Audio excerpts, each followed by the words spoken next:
Don't catch a falling knife.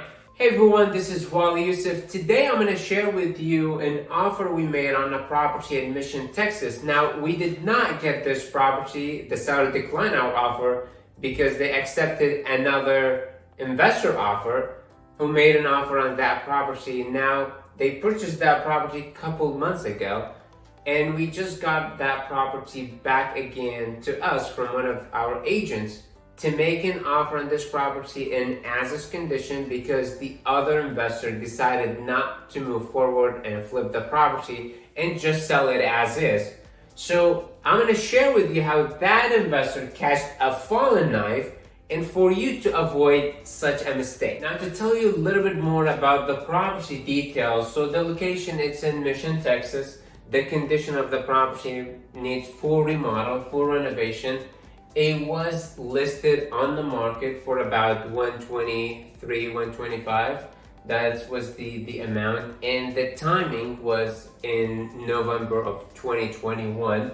Now, when that got listed, we called the listing agent and we know it was a probate property. Now, to share with you our cash offer on this one, we first determined the ARV on this property. Now, it was in a good location. So the ARV was about 160 for this property. The repair was about 35,000. The holding and commission about 20,000. And we made an offer, a cash offer in as-is condition for this property to be 72, and we will take care of the closing costs, the commission, and we also will take care of the probate. So we will handle about the probate. We'll have one of our attorney to work on it to make it faster and close on the property. And if we do the numbers, this is just a round numbers, we would be at gross profit of 33,000 for this property. Now, we don't know the other offer, but I made an assumption just for the video.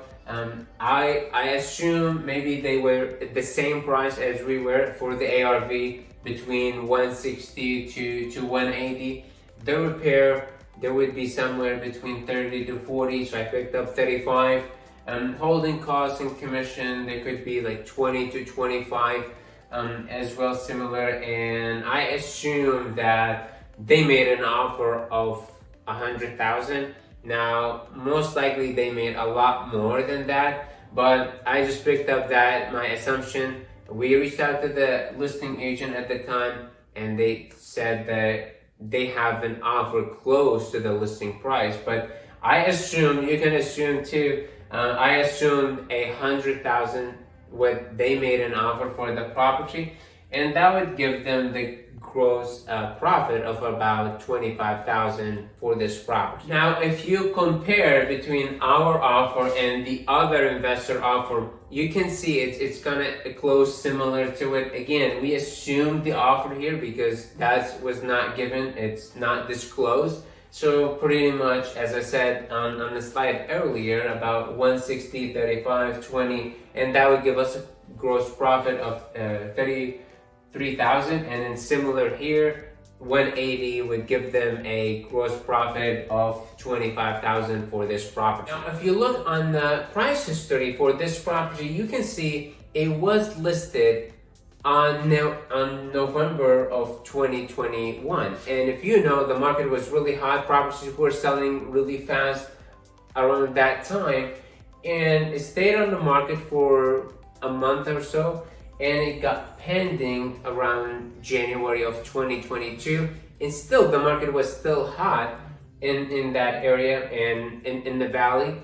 Now, if you pay attention that the property did not get sold until August of 2022, and as I mentioned earlier, this property was a probate property, so it took them about 7 months to get the seller to finish with the probate, or whoever worked on the probate, or to get the title ready. It took them about 7 months to get that done, which was what happened is that around May and June of the same year, that's when the market started shifting, and that's when they sold at the beginning of the market shift on this property. And literally within a month and so for that property, they just listed the property again, close to the listing price that they had it, and then as is condition. And as we're recording this video, that property has been on the market for over 100 days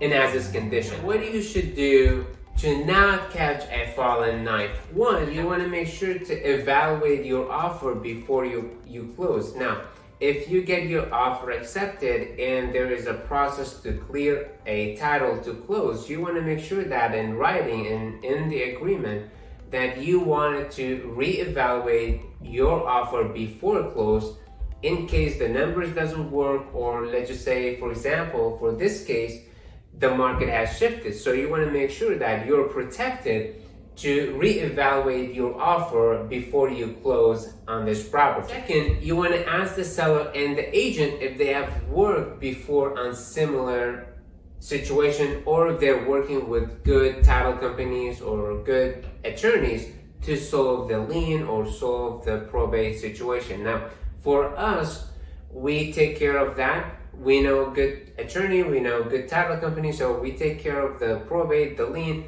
and so we can close faster on this property. And that's how you avoid catching a falling knife. Thank you so much for watching the video. If you could like the video, subscribe to the channel, I'll greatly appreciate it. I'm looking forward to make more similar videos to provide more value to you. Thank you so much. Bye.